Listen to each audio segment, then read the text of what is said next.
तो हाँ दोस्तों, पिछला वीडियो जो हमने डाला था, लगातार जो पिछले बार से हमने 2-3 वीडियो डाला, वो ट्रैक्टर मेंटेनेंस के ऊपर ही था। ठीक है, क्योंकि हम समझते हैं इस चीज को कि ट्रैक्टर देखने के बाद हमें पता चलता है कि बहुत सारे हमारे किसान भाई हैं जो ट्रैक्टर का मेंटेनेंस में कहीं ना कहीं कमी करते हैं, लापरवाही करते हैं। वो ट्रैक्टर देखने से ही पता चल जाता है। ठीक है, तो आज का वीडियो भी ये मेंटेनेंस के ऊपर ही होने वाला है। ठीक है, लगातार अभी 2-3 वीडियो मेरा अभी जो भी आ रहा है, ठीक है, वो मेंटेनेंस के ऊपर ही आ रहा है। ठीक है, और आज भी ये वीडियो पूरा इसका टॉपिक मेंटेनेंस के ऊपर ही होगा, लेकिन इसमें कुछ हम एक अलग सिस्टम के बारे में बात करेंगे जो कंपनी दिया है, और वो सिस्टम के बारे में बहुत सारे हमारे किसान भाई को मालूम नहीं है, और कुछ किसान भाइयों को मालूम भी है जो कि मेंटेन करते हैं, और कुछ नहीं भी करते हैं, इसका ध्यान नहीं रखते हैं। तो उसी सिस्टम के बारे में हम बात करेंगे, क्योंकि होता क्या है कि बहुत सारे समस्या हमारे पास और कंप्लेन भी आते रहता है लीकेजिंग को लेकर। ठीक है, लीकेजिंग कर लेकर कि गियर के पार्ट से लीकेजिंग हो रहा है, डिफेंसल पार्ट से लीकेजिंग हो रहा है, हाइड्रोलिक्स आर्म से सील से लीकेजिंग हो रहा है, रियल एक्सल सील से लीकेजिंग हो रहा है, पीटीओ शाफ्ट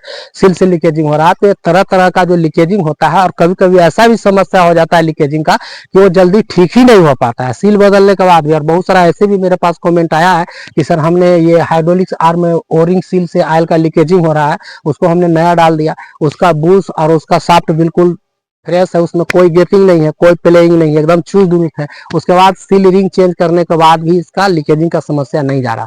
तो कभी कभी होता क्या है कि लीकेजिंग का समस्या जो होता है वो छोटा देखने में लगता है, छोटा समस्या, लेकिन वो बहुत आगे चलकर बहुत नुकसानदेह साबित होता है। क्योंकि जिस पार्ट से गियर के जिस पार्ट से डिफरेंशियल के जिस पार्ट से भी अगर ऑयल का लीकेजिंग होता है, तो हमारा गियर सिस्टम के अंदर से ऑयल का धीरे धीरे लेवल डाउन होते जाता है, और वो डाउन होते होते होता क्या है कि गियर में नुकसान आना भी शुरू हो जाता है। गियर के अंदर में आवाज आना, गियर के अंदर में हर पार्ट्स का घिसावट होना, गियर के अंदर से टूट फूट का होना। तो इस तरह से गियर सिस्टम के अंदर में समस्या आने लगता है। इसीलिए हमें लीकेजिंग के प्रति बहुत अलर्ट होना चाहिए। लीकेजिंग बहुत बड़ा घातक हो सकता है, और हमें मेंटेनेंस के ऊपर ध्यान देना चाहिए। जैसे किसान भाइयों ने हल्के में लेते हैं मेंटेनेंस के ऊपर, लेकिन ट्रैक्टर के अंदर में एक मेंटेनेंस का बहुत बड़ा रोल होता है। ये चीज को आप लोग जान लीजिए। ट्रैक्टर को हम मेंटेनेंस करके इसमें होने वाले नुकसानों से काफी हद तक बच सकते हैं।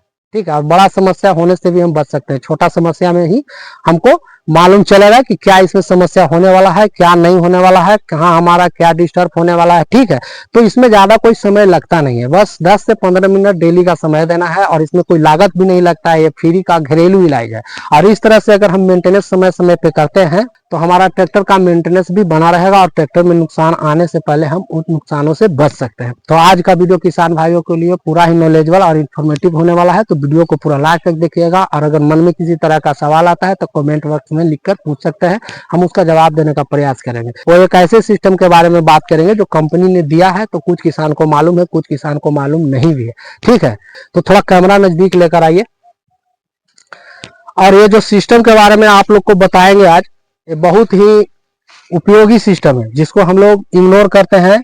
ठीक है, नजरअंदाज कर देते हैं। तो ये देख सकते हैं ब्लैक कलर का ये नॉब लगा हुआ है, ये वीडियो में दिखाई देता होगा।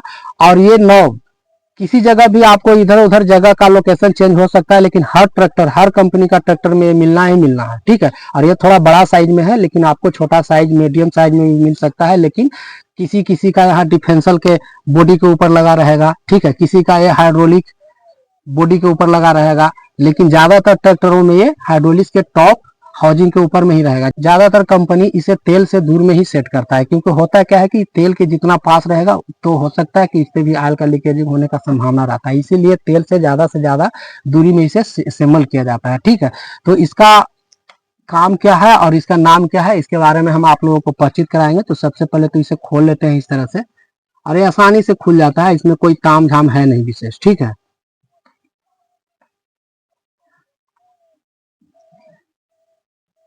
तो ये तो थोड़ा बड़ा साइज में है, लेकिन औरों ट्रैक्टरों में, औरों कंपनी के ट्रैक्टर होगा या और मॉडल होगा तो उसमें छोटा भी दिखाई आपको दे सकता है। ठीक है, ये देख सकते हैं, और इसमें हॉल भी बना हुआ है, और अंदर में इसका फिल्टर भी लगा होता है। ठीक है, तो इसका नाम क्या है, तो मुख्य रूप से ये कई भाषाओं में अलग अलग कई नाम से जाना जाता है। ठीक है, एयर ब्रीदर, दबाव राहत वाल्व, इंग्लिश में बोले तो इसको प्रेशर रिलीफ वाल्व, क्योंकि गियर सिस्टम में दबाव प्रेशर को रिलीफ भी करता है। गियर सांस नली, क्योंकि गियर को सांस को आदान प्रदान करता है, यानी कि अंदर का सांस बाहर और बाहर का सांस अंदर होता है, इसी के कारण से, तो ये भी इसका नाम है। कहीं कहीं इसका ब्रीदर वेट भी बोला जाता है। ठीक है, तो कई नामों से ये प्रसिद्ध है। लेकिन इसका काम क्या है कि गियर के अंदर में जितने भी गर्म गैस या जितने भी गर्म हवा है उसको बाहर निकालना और बाहर का ठंडा हवा को फिल्टर करके गियर के अंदर में जाने देना। इस तरह से यह काम करता है, जिससे कि हमारा गियर सिस्टम का तापमान का मेंटेनेंस करता है और हमारा गियर के अंदर में एयर का दबावी प्रेशर को भी मेंटेन करता है, और मेंटेन करते हुए हमारे गियर के अंदर में आने वाले क्षति और नुकसान से ये बचाता है। अब होता क्या है कि गियर के अंदर में बहुत सारे पार्ट्स लगे होते हैं, जैसे bearing, bush, input shaft, output shaft, main shaft, counter shaft, PTO shaft, crown wheel, axle.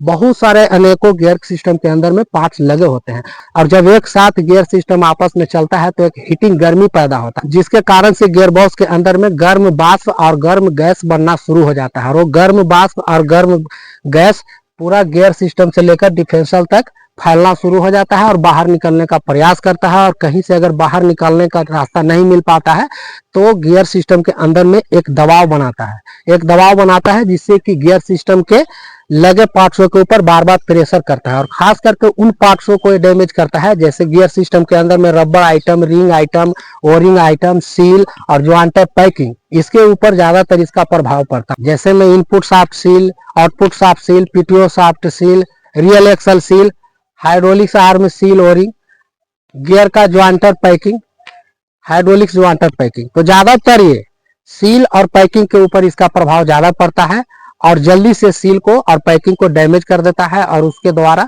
से होते हुए गैस बाहर निकलने लगता है। उसके साथ साथ में गियर का ऑयल भी बाहर लीकेजिंग होने लगता है, और लीकेजिंग होते होते लीकेजिंग का समस्या बढ़ जाता है, जिसके कारण से गियर सिस्टम के अंदर में ऑयल का लेवल दिन प्रतिदिन डाउन होते जाता है, और उसी अवस्था में ट्रैक्टर चलते रहता है, जिसके कारण से गियर के अंदर में नुकसान होना शुरू हो जाता है। गियर के अंदर में टूट फूट, गियर के अंदर में पार्ट्स का घिसावट, गियर के अंदर में आवाज आना, तो इस तरह से गियर के अंदर में समस्या आना शुरू हो जाता है। और दूसरा नुकसान यह होता है कि गियर सिस्टम के अंदर में वाष्प जब ठंडा होता है तो पानी का रूप ले लेता है और बूंद बूंद ड्रॉपिंग बनकर गियर के ऑयल में मिक्स होने लगता है, जिससे कि गियर ऑयल को भी खराब करता है, जिससे कि हमारा हाइड्रोलिक सिस्टम के हर पार्टों में जंग लगना, कार्बन लगना, जिससे कि हमारा हाइड्रोलिक सिस्टम भी खराब होने का चांसेस रहता है और खराब होता भी है।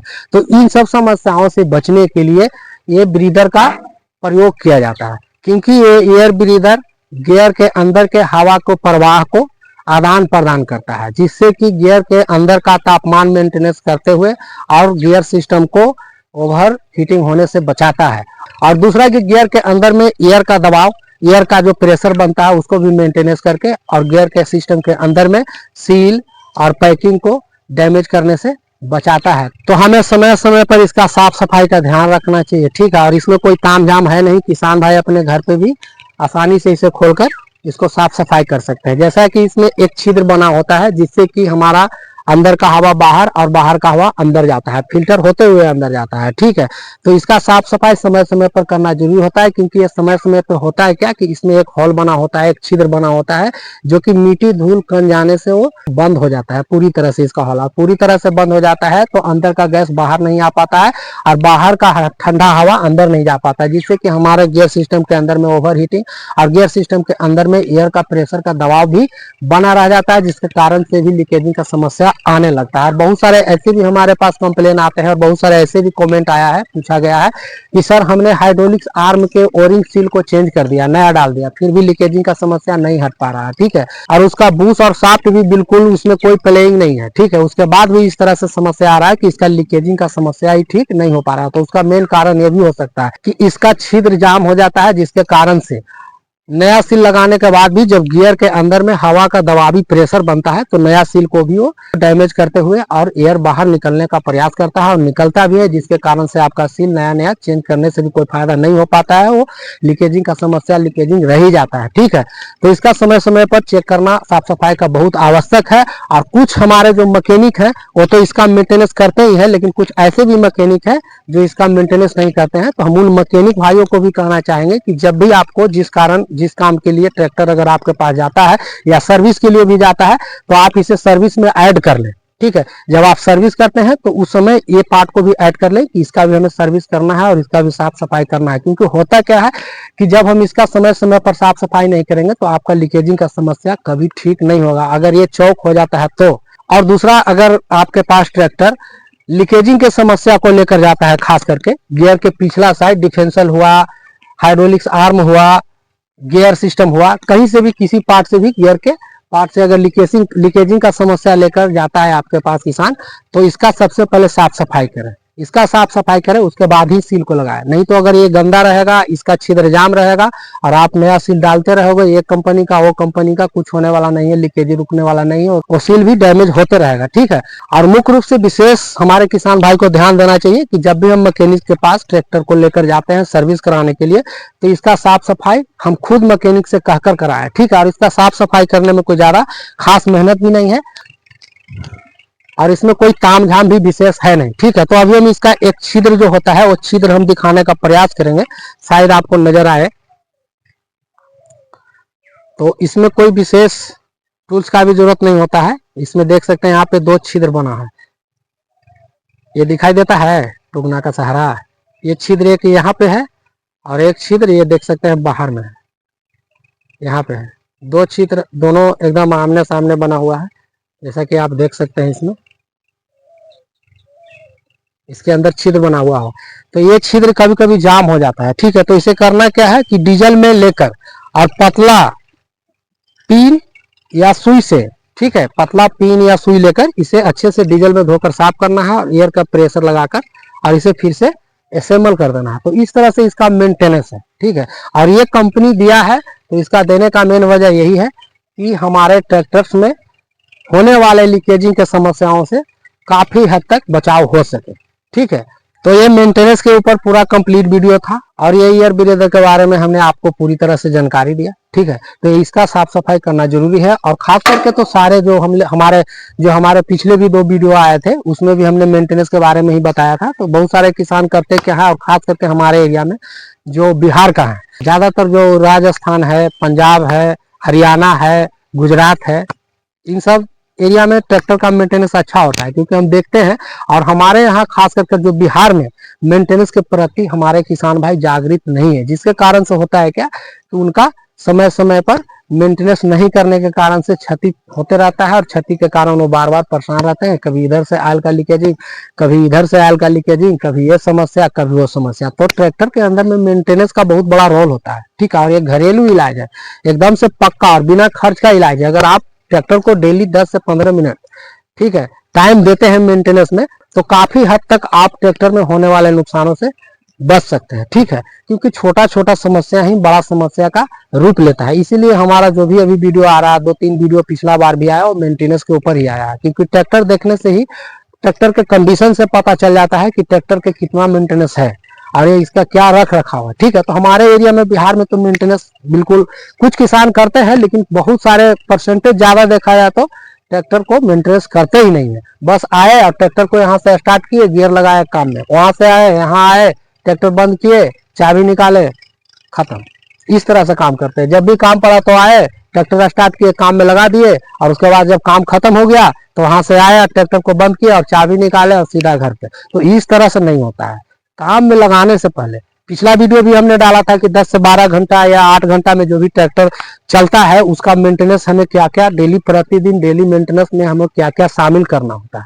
ठीक है। उसके बाद हमने दूसरा वीडियो फिर डाला कि वीकली मेंटेनेंस क्या है, यानी सप्ताह में हमें किस किस सिस्टमों को चेकअप करना जरूरी होता है। तो हम उम्मीद करते हैं कि अगर हमारे किसान भाई इसके प्रति, मेंटेनेंस के प्रति अगर जागृत होते हैं और मेंटेनेंस करते हैं, तो हमारे एरिया में भी ट्रैक्टर में होने वाले नुकसान से ज्यादातर बचा जा सकता है और छोटा छोटा नुकसान ही बड़ा बड़ा समस्या का कारण बनता है। ठीक है। तो इसको इग्नोर नहीं करना चाहिए और इसमें कोई लागत नहीं लगता है और कोई ज्यादा इसमें खर्च भी नहीं है। इसमें बस थोड़ा सा 10 से 15 मिनट इसका समय देना है और समय के साथ आप इसको मेंटेनेंस कर सकते हैं। ठीक है। तो मुख्य रूप से हमारे किसान भाइयों के लिए वीडियो था और हम उम्मीद करते हैं कि वीडियो हमारे उन किसान भाइयों तक पहुंचा होगा और वीडियो को देखे भी होंगे और वीडियो पसंद भी आया होगा। तो एक सब्सक्राइब, लाइक और शेयर जरूर करें ताकि हर उन किसान भाइयों को जानकारी मिले जो मेंटेनेंस के प्रति लापरवाही करते हैं। ठीक है। तो बस आज इतना ही, मिलते हैं अगले नेक्स्ट वीडियो में नेक्स्ट टॉपिक के साथ।